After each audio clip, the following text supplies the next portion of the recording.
I'm going to give you one tip and trick on this right now. Every great burr must first be a great flip, not the other way around. You can have a great flip that is not a good burr. This project took us roughly 60 days to get done for the rehab. It went by pretty quick. The first 2 weeks or so, we were planning it out. The long-term hold is the better value for the wealth that you can build in your business and for your life. Hey everybody, I'm Tarl Yarber with Fixated Real Estate, and many of you guys are getting into real estate right now and starting to invest yourselves. So on this video right now, I want you to ask yourself a question. When I show you this property that we're going to show you, would you flip this property or would you keep it as a burr? Now I'm going to give you one tip and trick on this right now. Every great burr must first be a great flip, not the other way around. You can have a great flip that is not a good burr, but you cannot have a good burr without it being a great flip in the single family world, in my opinion. So I'm going to show you guys a property that we had to make this hard decision on. And the hard decision on that you have to ask yourself is that would you have preferred to make $50,000 on this house as a single family flip, simple cosmetic house I'm going to show you, or would you have preferred to keep it as a rental at the end and get most of your money back out after you refinance it on the burr strategy and rent it out for cash flow? So which one would you choose? And I hope by the end of this video that you guys can make the right decision for yourself for your investment strategy. On top of that, I'm going to go in depth on some of the tools that we use to evaluate these properties. Now, if you also wanted to be able to find some tips and tricks on how we do the floor plans, I'm going to show you guys kind of a cool thing that's not that complicated at all to what you could do for your own flips and burrs to be able to work on your floor plans and how much you can get out of your own way on that. So that said, let's find out. Would you rather make the 50K or would you rather make the burr strategies cash flow on this property, which is a few $100 a month? Which one will you do? Let's jump in it. So here's the beautiful property. Now, how did we find this property? We found it from one of our most favorite ways to find properties, which is through wholesalers. Somebody tied up this property through a distressed seller, and they basically tied it up for, I think, around $130,000, and they sold it to us on an assignment contract for $145,000. Now, a wholesaler keeps the difference, so that's $15,000 assignment fee that they got on it. So that said, we bought it for $145,000 from a wholesaler in as-is condition. So you can see here, the roof's kind of messed up. It's overgrown in the front yard. There's a broken up car on the right side that we actually had to get rid of. There's no garage. It's hard to tell from these pictures, but there's no garage. But this is a 3-bedroom, 1-bath house, 1,200 square feet with a finished garage space. Now, after we got into this property, you're going to find out, and we're going to show you guys the floor plans here in a second, that we had to make the hard decision. The only hard decision on this property is that do we take the converted garage space and turn it back into a garage, or do we keep it in the existing living space that they had converted into?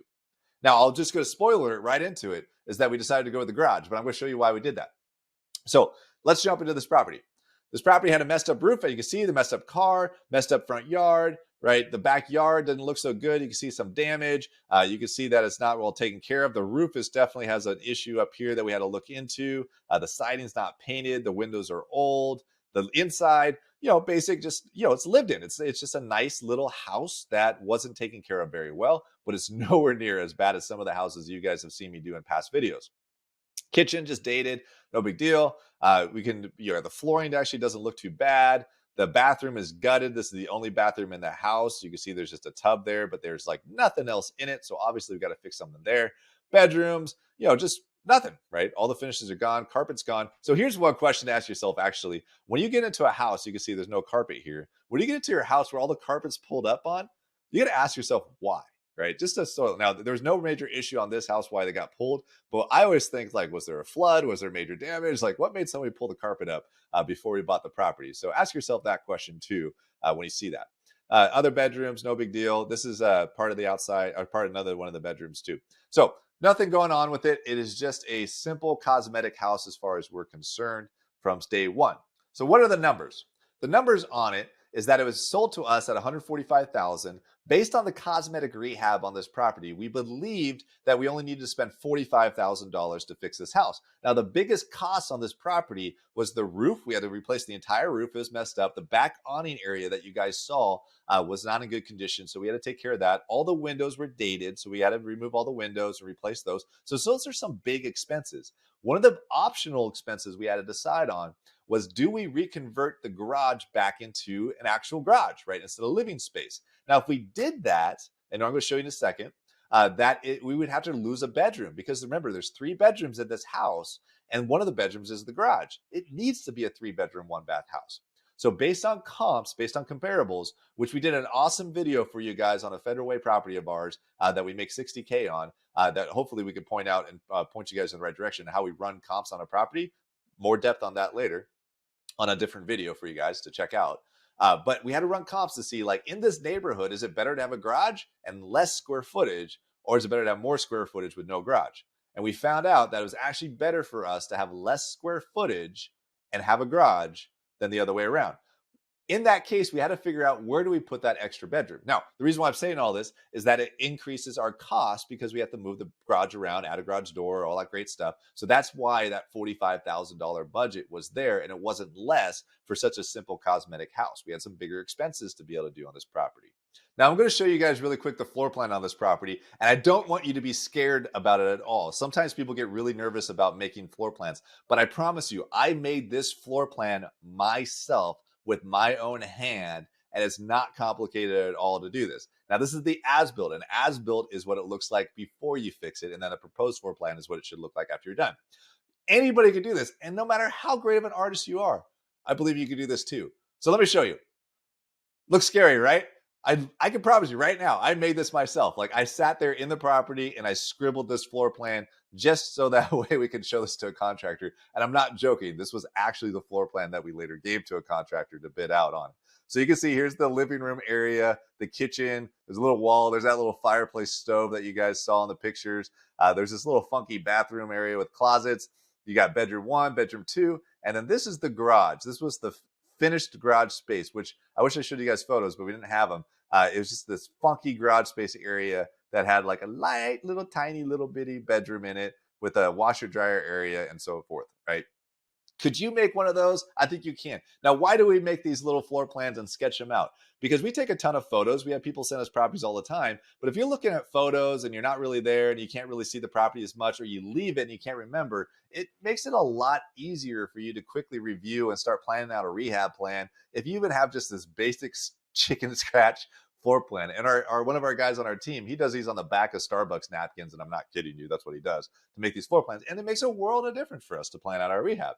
Now, I'm going to blow you away one more time with being able to show you guys the actual proposed floor plan that I literally gave to a contractor to be able to make the bid on for the property. And here it is. And yes, this is the actual floor plan I gave to a contractor to bid for our initial bid.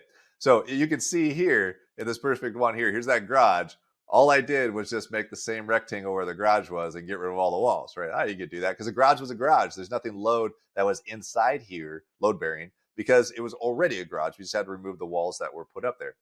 In this area here, we were able to find out this were engineered truss, no big deal. So we opened up the wall here, but we needed to remove the bedroom that was in the garage and put it somewhere. Now, if we go back to the floor plan that we originally showed you, that we had for the as-built, there's this big empty space in the living room. Why was there this big empty space in the living room? And here was the trick we found on this house.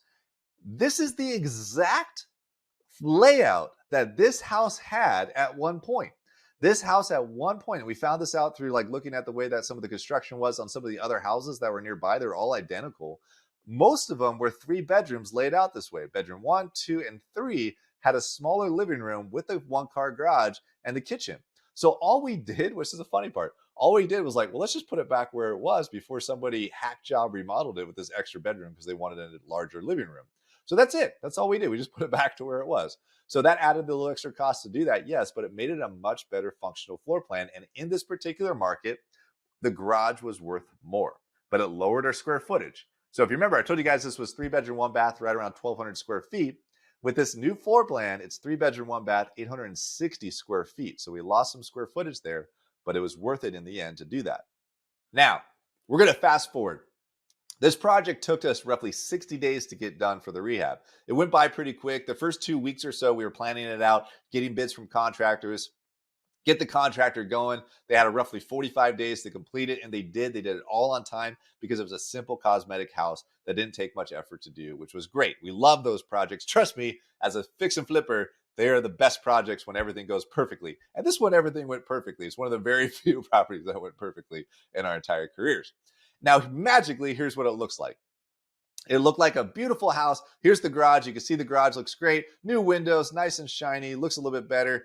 We fixed we got rid of that van that was on the side and put a fence there. It was pretty cool. The inside, boom, way different, right? Also, Photoshop helps too. But it does look way, way different. And you can see here, this is that bedroom that we added. We just put a bedroom there. So this used to be a bigger open space from the before photos that you guys saw. Now there's just a bedroom there, and there's that beautiful kitchen that we opened up a little wall to, which was not a real float. That was just a floating wall for the fireplace that was there. It was not a load-bearing wall. So we just opened it up and made it into a peninsula, which is one of my favorite things to do on houses like this, is put a peninsula here, especially when you don't have a lot of space to work with in the kitchen. So kitchen looks good. Bedrooms look better, right? Bathroom is finally put together. All we did was just put finishes back in it. It had all the plumbing there already. It was just missing all the finishes, as you guys saw in the before photos.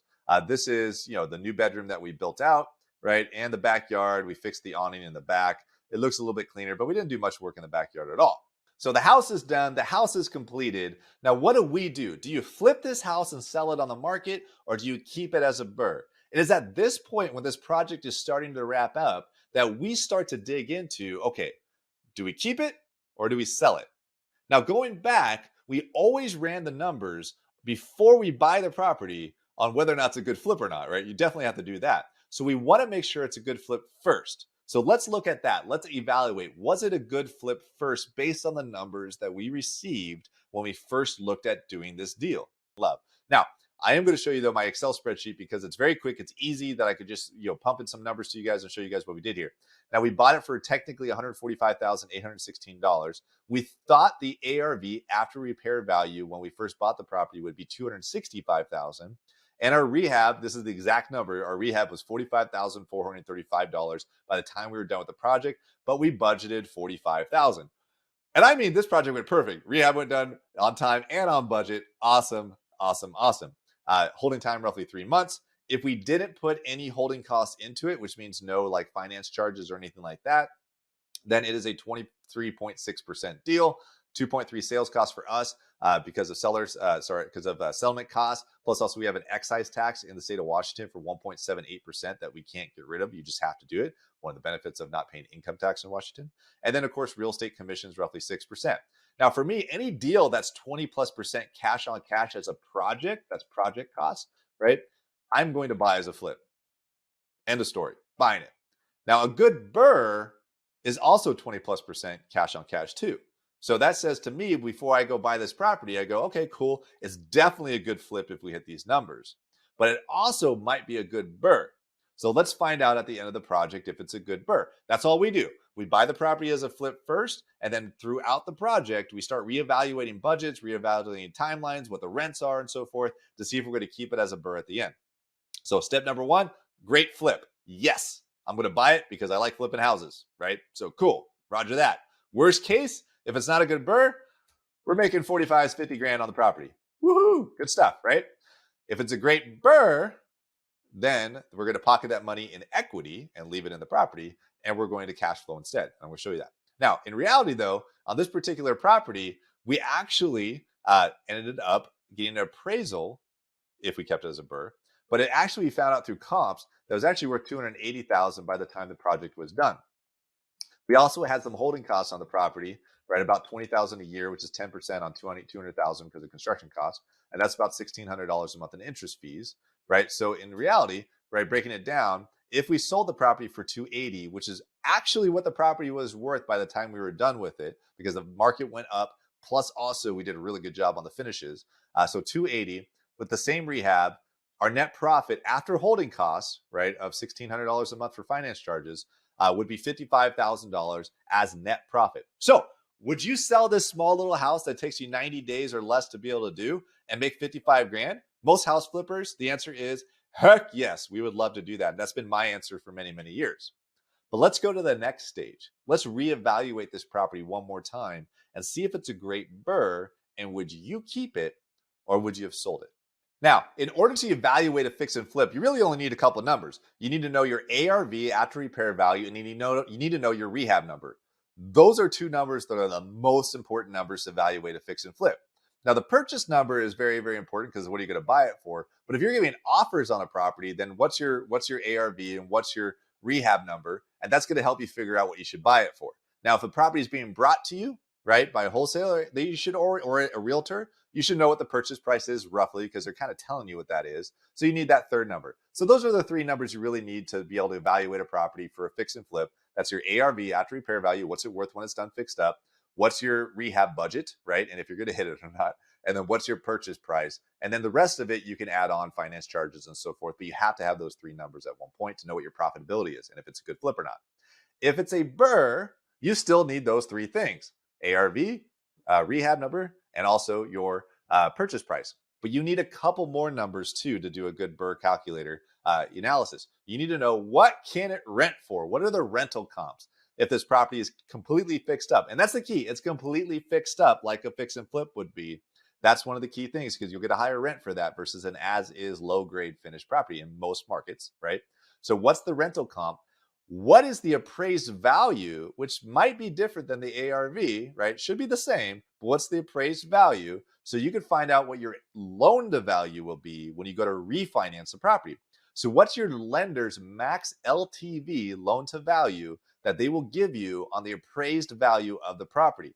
Very, very important to know, because if you rehab a property and fix it up and get a higher value, but your lender's only going to give you 60% of the appraised value, that is a big difference between what you get as a flip, and you might have to leave a lot of money in there. But if your lender gives you, say, 75% loan to value, which most lenders will do that are out there, then you get a lot more of the equity out of the deal and probably get most of your rehab dollars back for rehabbing the property, and make it what we love, which is an infinite return burr. And that's a burr that you have no money into after you refinance the property and rent it out. So what is your rental rates that you can get? What LTV can you get on your loan, right? And then, of course, what's going to be your interest rate for principal, taxes, insurance, for your payments, so you can find out what your cash flow is, right? Now, the cash flow number is the thing to figure out at the end of the day, and how much money do you have to have left in the property.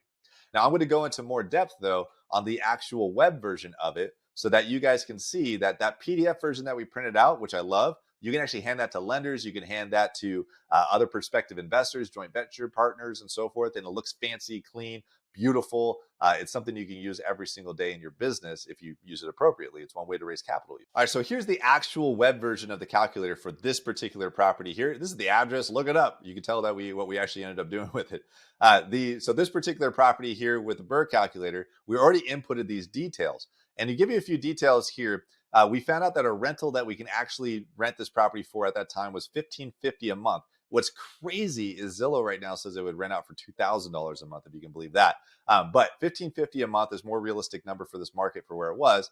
And if we had $45,000 repairs, and we bought it for $145,000, which we right here for $145,000 purchase price, and we thought that the ARV or the appraised value would be $280, our total projected cost would be $191. If we did a 10% down hard money loan on this particular property, then you would need $23,000 cash to be able to buy the property as a down payment. And then you get the rest of the money in rehab costs. A lot of hard money lenders will do that for you. There's plenty that will also do 20% down, as well as finance 100% of the rehab costs. In this particular example I showed you in the report is that if you had 100% rehab and 100% purchase covered by the hard money lender, if you put 10% down of the entire project, then that would be roughly $23,420, including your points and fees. That's at a 10% interest rate from a hard money lender for the construction phase, and your monthly interest would be $1,425 a month, and you'd have some points on that as well because lenders charge points. Now, a point is just 1% fee of whatever you borrow. Now, wrapping it all up, when we go to refinance, we believe that the property would be worth $280, right, when we go to refi. So therefore, we get a 75% loan to value on the property. So that's a $192,000 loan, right? So with fees, 30-year fixed, 4.5% interest rate, the principal and interest on the loan would be $975, but we would still need to leave in $4,920 into the deal, right, in order to refinance the property. What does that sum up for you guys at the end of the day? That sums up that with taxes, insurance, principal, and interest, there's monthly expenses on the property of $1,258, and our cash flow of renting at $1,550 a month would equate to $291 a month in cash flow, right? Or annualized, that's like what, $3,000 or $3,600 a year, right? Now, first off, you got to ask yourself, as somebody that flips a house, is that, do you make 55 grand selling this thing right now, right? Or 55K, right? Or do you make $300 a month? Me, for many years, it was sell it, flip it. That's what I want to do, right? The new self, if you don't need that 55K right now, because I'll tell you what, if you sell that property and you make 55K, as most house flippers, you're going to pay income tax on that. Versus if you kept it as a rental, right, you're getting capital gains tax on it later. So it's something kind of cool, right? So you check into it with your accountant. But do you need that money right now? So do you flip it? Yes or no? That's the first question. If you don't need the money, maybe you should keep it as a rental and build more equity into the deal and more cash flow, right? So your cash on cash return with the money, this basically what this means is this $4,900 we had to leave into the deal is netting us $300 a month cash flow, which equates to 71% return on investment on the money you invested into the deal, right? Where can you get a 71% ROI? I have no idea. You can do it here, right? So there's some other cool things a report can do for you, but the one that I like the most is it shows that, hey, at the end of the property, when I'm done with the rehab, I have $109,000 of equity into the deal, right? Before selling costs. Remember, you got to sell it, but that's equity, right? And that it's almost a 1% rule. But this is the cool part. In 1 year from buying the property, if I sold it after 1 year, right, then it shows you that, okay, we can make almost 75K if these numbers are right. If we sold it after 2 years with a 3% increase in property value, then you can make almost 90K. And it continues to go on and on and on. But it's also showing you the annual cash flow of what you'd be making annual if you're increasing rent, plus also your expenses are going up and so forth too, right? So it gives you a projection to say, okay, well, I could have sold the property now and made like day one and made 55K, cool, right? Or what if I waited 5 years from now, I might be able to make 140,000 on this thing if the market continues to go up. Plus, I'm also getting principal buy down and somebody else is paying my rent for me, right? So if you had a tool like this with a burr calculator, you could make a decision on your own a lot faster to go like, hey, do I flip this house or do I burr it? This is what we do. So in any project that we have, we would use our flip calculator first to quickly evaluate whether we should buy it. Once the rehab's on track and everything is good and we're liking it, we reevaluate again based on budget and what we think the property would be to see, okay, if we flipped it, we'd make this much, but let's see what the burr calculator says, and will we get most of our money back out, right, on the deal so we can keep it as a rental and a burr and have very little money into it, or should we end up flipping the house after all? Now, what would you do on this house?